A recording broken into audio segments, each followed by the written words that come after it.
B-Show Brian J. Horror Reanimated. First week of June 2020. What's going on out there on the wing? It's getting late. I know I'm loopy by now. You guys know the deal. Alright, so this week, short show. Something I want to throw out there and kind of kick around a little bit, and I want to get your guys' take on as well. I've seen Halloween 2 a million times, and I want to watch it again just to kind of test this theory. Oh, I love when that kicks in. There's something about the Halloween 2 theme, the Halloween 2 soundtrack. It's just a little bit more evil than the original.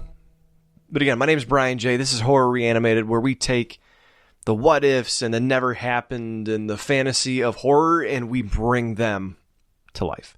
So you can follow us on Facebook, Horror Reanimated. Pretty easy. You can reach me on Twitter and Instagram at bshowbrian. You can bshowbrian@gmail.com. If you have any thoughts, anything to add, or if you have any suggestions as far as future episodes. Not bad to get all that out of the way in 30 seconds. We can get right down to the matter at hand. Halloween 2. As I mentioned, I've seen it a million times. I kind of want to watch it right now while I'm doing this. We all know the story.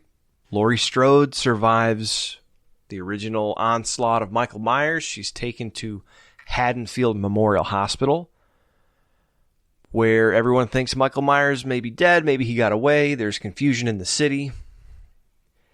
And he sneaks up and finds his way in and, yeah, basically kills everyone in his quest to get to Laurie. And finally, Laurie and Loomis helps her, but Laurie and Loomis fight off the shape and send him to the grave, as far as we knew back in 1981. Now, there was a bunch of different ideas for Halloween 2 after the initial film came out and was successful. One, which we can explore another time, was Laurie's in college and at a high-rise apartment, and Michael follows her there. Could have been interesting.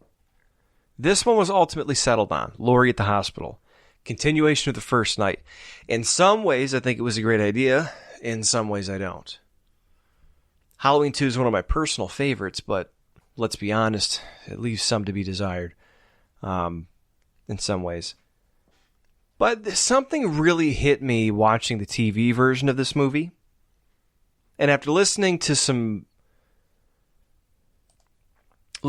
comments that have been made, about horror movies, someone on the Killer Flicks Facebook group said something about the morality in horror movies and, was it intentional that the girls that didn't have sex or do drugs or whatever lasted throughout the end of the film and ended up fighting the monster. And a lot of people were quick to point out that in the original Halloween, Laurie smoked pot and she wanted to have relations, as Grandma Clump would say. I had relations all the time. But she wanted to. She just was too shy and nervous. Smoked pot with Annie. Nancy in A Nightmare on Elm Street, we don't really know if she's a virgin or not, but she has a boyfriend named Glenn. So there are plenty of cases. Alice maybe had a relationship with Steve Christie. Maybe she didn't. Chris Higgins had a relationship with Rick. Ginny had a relationship with Paul. I mean, there are a lot of cases, especially early on in the series, where it wasn't just about the morality of if you have sex, you die. If you do drugs, you die. It was really those who were paying attention and weren't distracted would live to see another day, or those who were paying attention would see the doom coming across the horizon. So then I started thinking, after I saw that, and I even responded, I started thinking about Halloween 2. There was one character who, above all else, above all others, the second Laurie Strode showed up, her hair was on end. Her instinct kicked in. She may have been misinformed, on a few things. Excuse me, like when Michael actually broke out of prison. But Janet, the second Laurie Strode came in, had a weird feeling. When Mr. Garrett went out to go fix the phones, she had a weird feeling.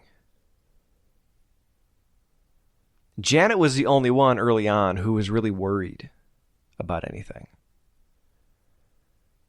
And then I started noticing other similarities. She was similar in age to Laurie, although a little older. Brunette. Cute girl. Looks like a girl next door. Didn't see, out of all the other people, she wasn't the overtly sexual one. That was Karen. So I started thinking, what if Janet was the final girl? Now we know she wasn't. We know the film was designed for Laurie to have another showdown with Michael. But let's do what we do best. Let's take the original premise. Let's strip out the stuff that you're pigeonholed into. So let's strip out the fact that they wanted to continue Halloween the next night so that they could get Laurie versus Michael part 2. Okay, so let's take Laurie kind of out of that. Janet was a very, very attractive woman. In fact, she ended up doing some other shows later on in the 80s. Very attractive woman. And actually, I have some... I got rid of the wiki. All right, I've got the wiki pulled up here, the Halloween fandom wiki.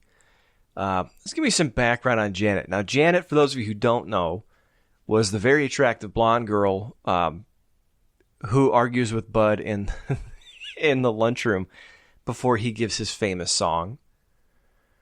Let me see. She also is the one who gets the hypodermic needle in the temple. So if you're having trouble picturing who Janet was, that's Janet. Cute girl.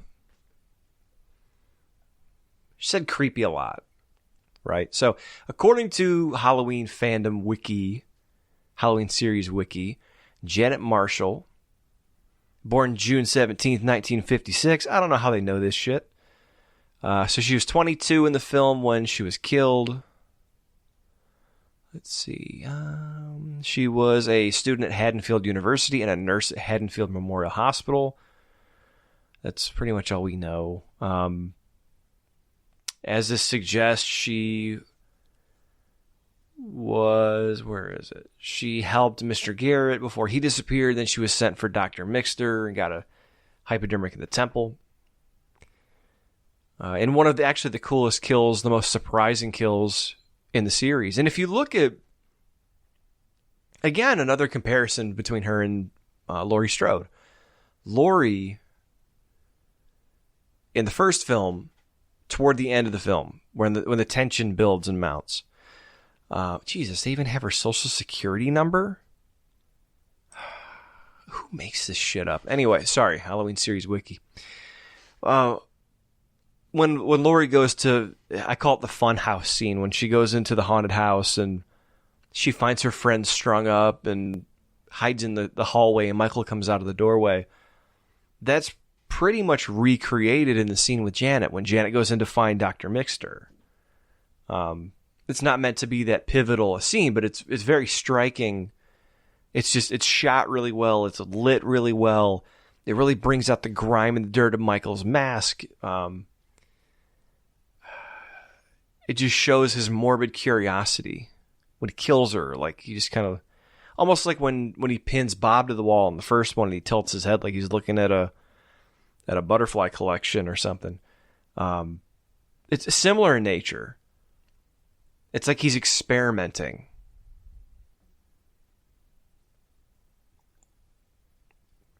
Let's also not forget that he would probably fixate on her. Michael, in the original film, and they can say that it wasn't intentional, but there is definitely something psychosexual about Michael Myers. And I was just watching Dark Minds. I think it's a 10-year-old series from Investigation Discovery. So if you have, your local cable provider and you go on their website or on the ID Go app, you can look it up. But basically, it's like a real-life version of Silence of the Lambs in a way, where a writer and a criminal profiler work with a serial killer to try to solve crimes. And the one they were talking about, a guy who was known for stabbing repeatedly, and he said to him that is his sexual gratification. That is just as sexually gratifying for him to be stabbing his victims than actually penetrating him with a knife as opposed to penetrating him in another way.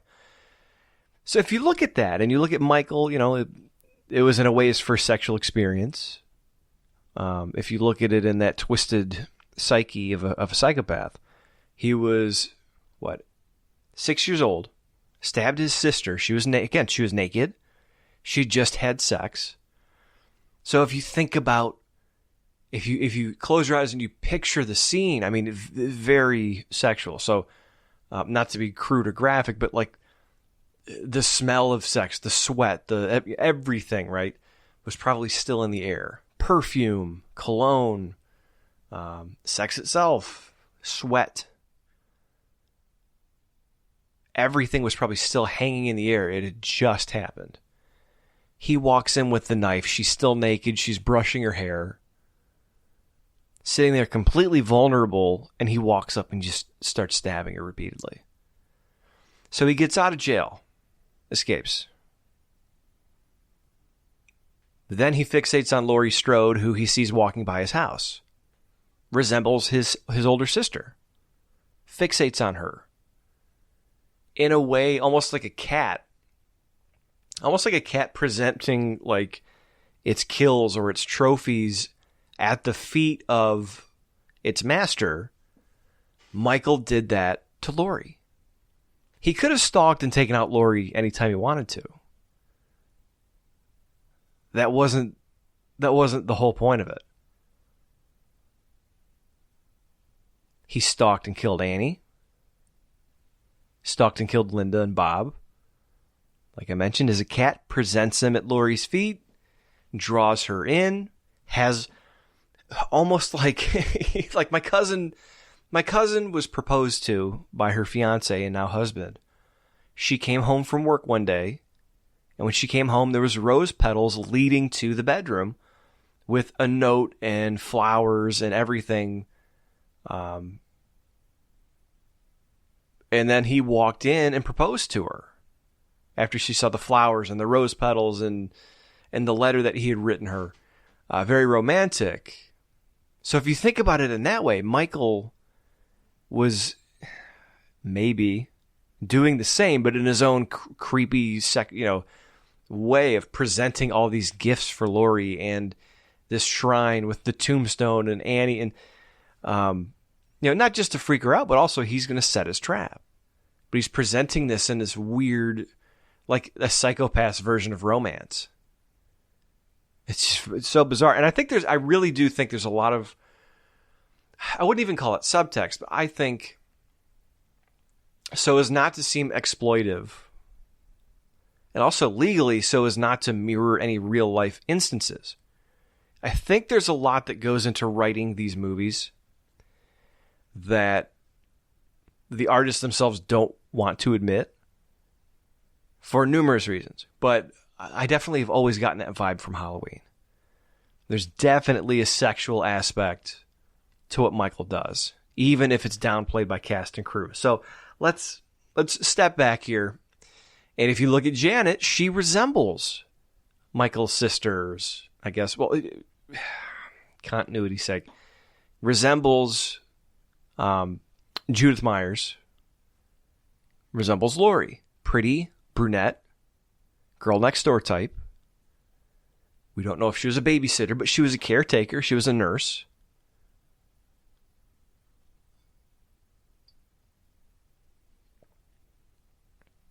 I know Laurie was the draw, the hero of the story. But Janet could easily have been the next final girl. So if they'd have gone in the direction of Friday the 13th, and they'd have killed off Laurie Strode, I'm not saying they should have, but had they done that, they could easily have made Janet the next final girl. If you go back, as I mentioned, the final girl usually being aware of what's going on and watching out and being careful and not being distracted.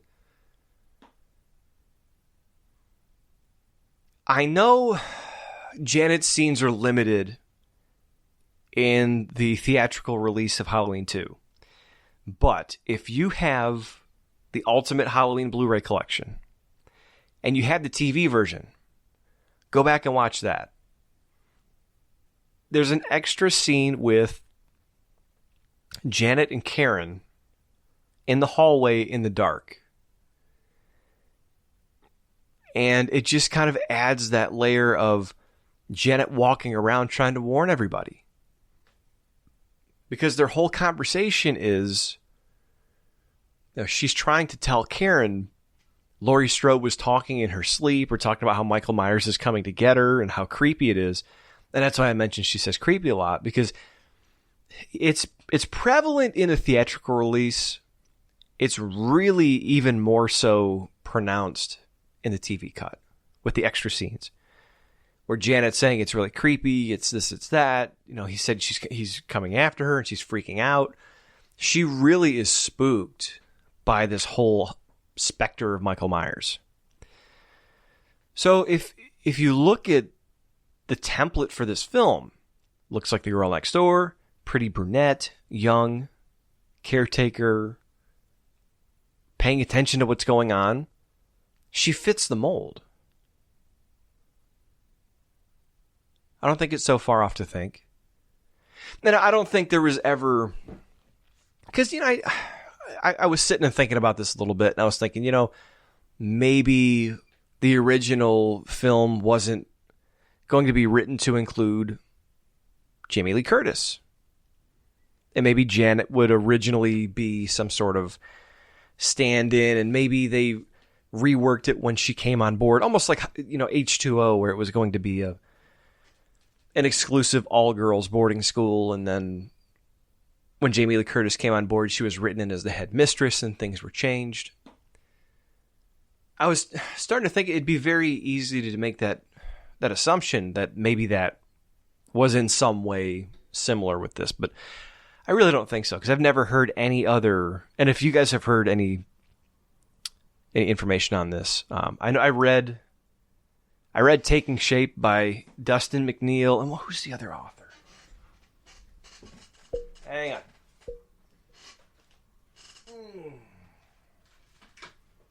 Right here. Taking Shape from Script to Scream by Dustin McNeil and Travis Mullins. And I don't believe there's anything in here about Janet or any other story. Let's see. Because if you look at the film, Laurie's there, but she's pretty much like, she's not doing anything. There's a couple scenes, but the action kind of happens around her.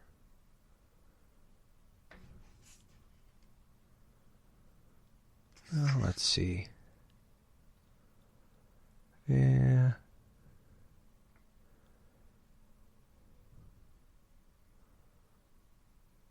Okay, so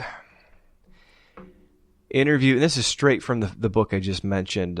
In developing a sequel to Halloween, Deborah Hill told Cinefantastique, "We wondered whether the characters of Laurie Strode and Sam Loomis had run their course. Really.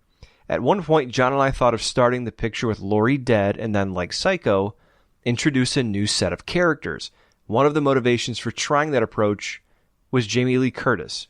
She's matured and developed so much in that last 3 years that we wondered whether the audience would still believe her as a high schooler." Okay, now I'm putting on my Alex Jones tinfoil hat.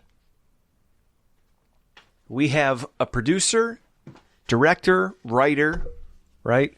We have these crew, and I am actually physically putting a hat on. I don't know why, but it's like a thinking cap. I seriously feel like I think better when I have my hat on. So I knew there was a reason why I thought that was possible. Now, I'm not saying it was, but it's really interesting that I go back, and this is why I prepare for these, but I don't like script everything out. I like spontaneity in podcast episodes. I like having an idea and an outline and some notes, but just rolling with it. Because had I done that, I probably wouldn't have looked back in my notes while we're recording, and I see that John and Deborah were considering opening with her dead and introducing a new set of characters. So I wonder if when John Carpenter was writing the film, if he had that in mind or if he drew from that in some way with Janet. That'd be interesting. My guess is probably no, but it's interesting to think about. So let's roll with that. Janet is the final girl. So maybe Laurie isn't dead to begin with. Maybe they take her to the hospital. Maybe Michael follows her. Maybe she's killed when she's put under. I hate to give her the Jamie Lloyd treatment, but Laurie's been through a lot. She's survived. I don't know. I'm trying to think here. Because in this universe, it would still, if Laurie's still alive and she goes to the hospital, the story we're talking about, Janet specifically, would have to go to the hospital. You could kill her at the beginning, and then Michael's there stalking the staff because maybe Michael, I don't know, maybe Michael goes to the hospital and finishes Laurie off. When he does that, he sees Janet and fixates on her, and then you start the whole loop over again.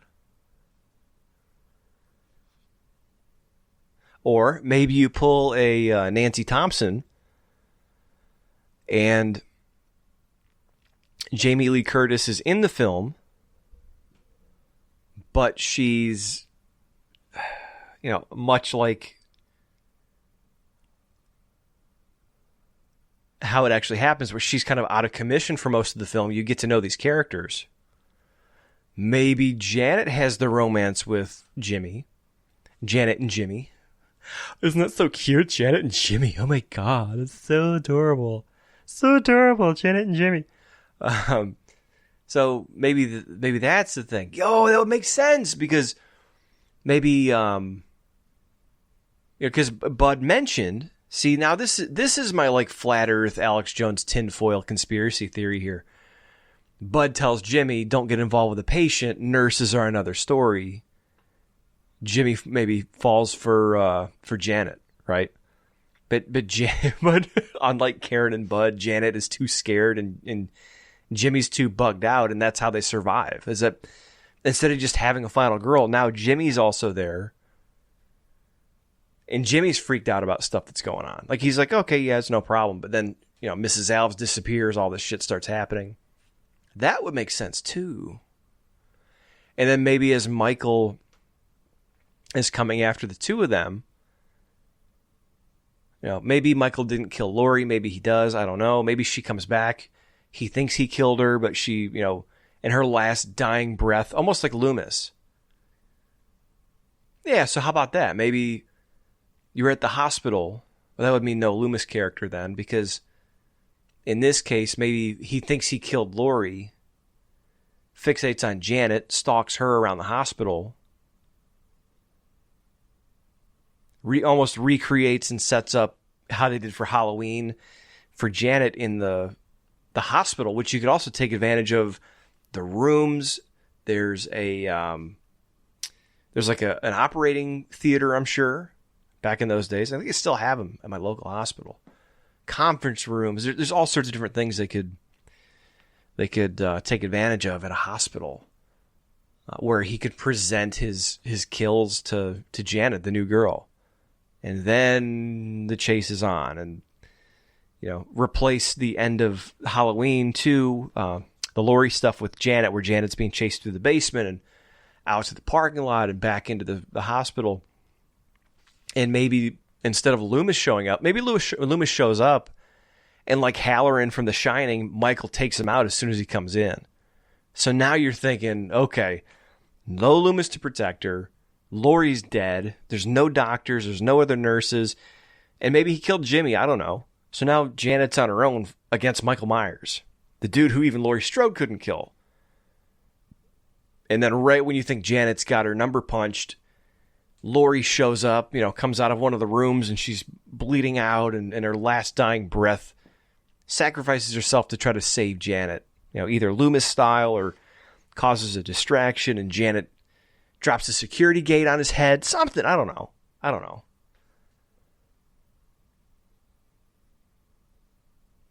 I think that sounds fun. Or here's the thing. I know with Halloween 2, they originally talked about doing a high-rise type idea where, I think as I mentioned, Laurie would be a couple years older. She'd be in college. And Michael would track her down and try to finish the job. Instead, that could be your Halloween 3, as much as John Carpenter and Deborah Hill would not have wanted to do it. Maybe Laurie's dead. Janet's the new final girl. Michael tracks her down. I don't know. Maybe that could have been the endless loop. Like, Friday the 13th just had movie after movie. Well, maybe it starts with Laurie. As he's trying to finish Laurie, he fixates on Janet. Part 3, he goes back to kill Janet years later, almost like Alice in Friday the 13th Part 2. He goes to finish off Janet, and maybe Janet's roommate or sister. Maybe Janet's got a twin sister or a younger sister, and Michael could fantasize about that or fixate on that. And now maybe first you had Laurie and her friends in high school, then you had Janet, who was a little older. So now maybe Michael could go back to stalking the high school-aged sister of Janet, or maybe her older sister is in college. So now you've got Michael stalking around a college campus, dorm rooms, so much interesting, direction. I should say so many interesting directions you could go in. Sorry, it's almost 1. I've been up all day. I've had appointments, and I've had way too much coffee. So I apologize. And it was freaking 80 or 90 again today. And I'm sweating my ass off in my office right now recording this. But I like that. I like that idea. Because let's face it, Halloween 2, as I mentioned, was a little played out, as much as I love it. And other than, it almost seemed like, and I know Carpenter has often said that he was uninspired. He was forced to write it due to legal action. And if you watch the film, it pretty much just kind of sets up, they go to the hospital and nothing really, there's kills and stuff, but it doesn't really pick up the tension until much later, right? And I guess if you wanted to recut Halloween 2 with Janet being the final girl, she could go in and find Dr. Mixter. And as Michael tries to attack her, she gets away almost like Laurie. Or maybe Laurie comes wandering out of her room, and this is at the all bets are off point, right? Like, Laurie wakes up and she stumbles out and she doesn't see anybody and she's looking for help, and then she finds Mixter, and then Michael sneaks up on her. This time he gets her. But I don't know. See, it's just really messy. I almost think you would either have to have Laurie completely out of the way, or you would have them coexisting for a while, and then Laurie dies and Janet's the next final girl for Halloween 3. What a different franchise it would be. And maybe I've always thought about, like, if Halloween, they had much more respect for the original film than to just whore it out with an endless stream of sequels like Friday the 13th and other films wanted to do, and just cashing in, right? But if they didn't do that, and if they just wanted to make movie after movie after movie, I always thought, like, with Michael Myers being what he was, and as perfect as that first chapter was as its own standalone entry, like how you would continue it other than being, you know, the brother-sister thing, which muddied the waters so bad. And I think maybe that's how you do it. You know, he's got the same MO in most movies, but you change up like the location and you change up some of the details. Like first one, Laurie, she's in high school, she's a babysitter, whatever. Second one, Karen, you know, Laurie is killed, Karen takes over, she's fixated on. Then you go to Halloween 3, maybe it goes back to school. Maybe Karen is a nurse. Maybe she's a school nurse. Michael goes back to get her, and then he fixates on another student that looks like his sister. You know, then you kind of repeat Halloween, but under different circumstances. Maybe it's in another town. Because that was one of the things that made Jason was scary, because he was out in the woods and could be anywhere, but he was really locked into Crystal Lake. And it wasn't until, you know, Jason Takes Manhattan that he ventured away. But it became almost like with Halloween, it took some of the scariness away from Michael, or some of the effectiveness, because like after a while it's like, hey, well, you're not his family, so as long as you're not from that town, and as long as you're not in his way, as long as you're not his family, you don't have to worry. But in this case, it could be anywhere. Because, you know, and Michael could, you know, take off and go to a different place. He could always come back and change up his MO. But if they kept it strictly a psychosexual, you know, true crime, fixated on a certain type of woman and a certain, you know, reliving his first kill, I think you could do this. You know, you could keep the fundamentals the same, but just change up the scenery and change up some of the circumstances. And to be honest with you, I guess it could have gone straight to video faster, but I also think it could have been better than some of the family stuff we got, and the stop-start, the choppy, haphazard story we ended up getting down the road. And I don't know. Now I'm intrigued. Now I want to sit and think about this for a while. Maybe we'll follow up on this one in a little while, or maybe you guys have some ideas. Send them my way. bshowbrian@gmail.com. You can visit Horror Reanimated on Facebook. You can reach me on Twitter and Instagram at bshowbrian. Always, if you have suggestions, if you have thoughts, you know, how would you do this? What do you think about, you know, Janet being the next final girl, and maybe her being the key to, you know, an alternate universe of sequels? I don't know.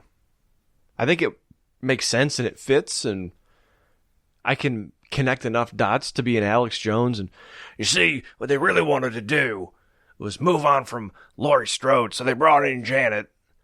But they knew they couldn't do it because Laurie was the money and the Illuminati. Sorry, that's my Alex Jones. But what do you guys think? Thanks for checking me out again this week. If you like it, wherever you listen, be sure to leave a review. That helps raise our visibility a little bit. Rate us, give us a review if you can. Or if you just think other people might like the show, just hit the share button and share it with a friend that you think might enjoy our show. But my name is Brian J. Thanks again for checking us out. This is Horror Reanimated, and hopefully I hear from some of you, and then I'll see you next week.